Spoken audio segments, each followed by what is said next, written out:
parenting alert. As your kids head to college, there are families now having important conversations about sexual assault, something on people's minds after the Baylor University scandal. And ABC's Deborah Roberts is here with more on all of that. Good morning, Deborah. Good morning, Amy. Well, it's one of the most critical conversations parents can have with their college-bound kids.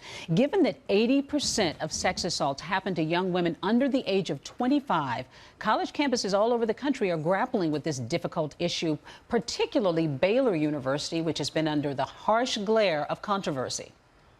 In a new lawsuit against Baylor University, reports of rape and sexual assault. It was a stunning sex abuse scandal that rocked Waco, Texas. A major cover-up involving players.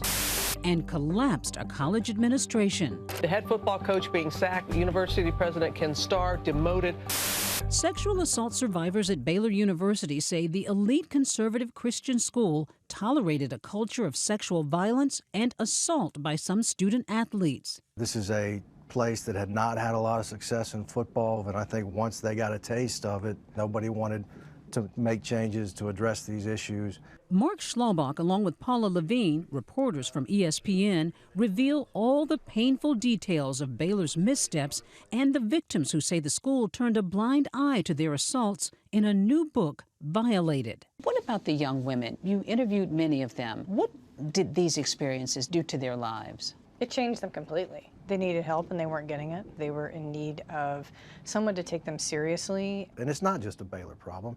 And it's not just a college football problem. It's a national epidemic. In fact, the U.S. Department of Education is currently investigating complaints against 161 institutions for their handling of sexual violence investigations on their campuses. There is an incentive for admissions to keep sexual violence quiet. Schools don't want to be known as the school where sexual violence happens. According to reports, 1 in 5 female students are sexually assaulted while in college, which makes it a critical time for today's youth. What's oftentimes forgotten about is what happens to these women. They end up having extreme anxiety.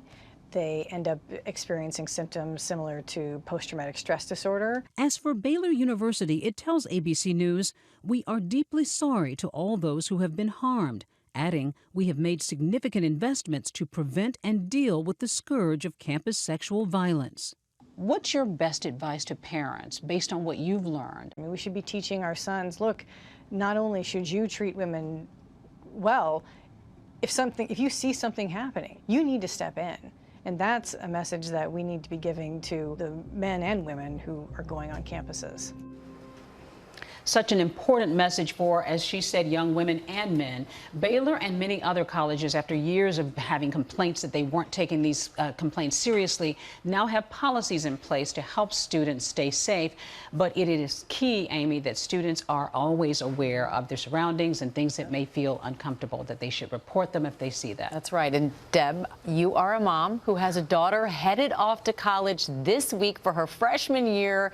Do you have advice for parents and their college-age children? I have to tell you, we've been nervous before we even zip the suitcases up, right? We've talked a lot. And first of all, I think first and foremost, you need to have these conversations. We've talked to our daughter. We've talked about alcohol. So many of these assaults happen around alcohol. But the experts say there are some key tips, though, that we do want to sort of talk to our kids about. First of all, to trust their instincts. If they think that something is wrong, it probably is. To identify the campus resources that are in place. A lot of these colleges now do have things and policies and people in place to try to keep them safe.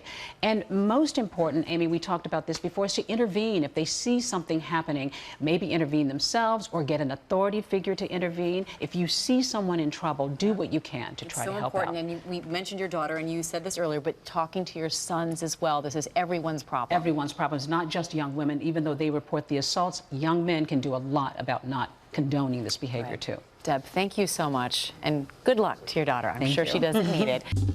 Well, hey there, GMA fans. Deborah Roberts here. Thanks for checking out our YouTube channel. Lots of great stuff here. So go on, click the subscribe button right over here to get more of awesome videos and content from GMA every day, anytime. We thank you for watching, and we'll see you in the morning on GMA.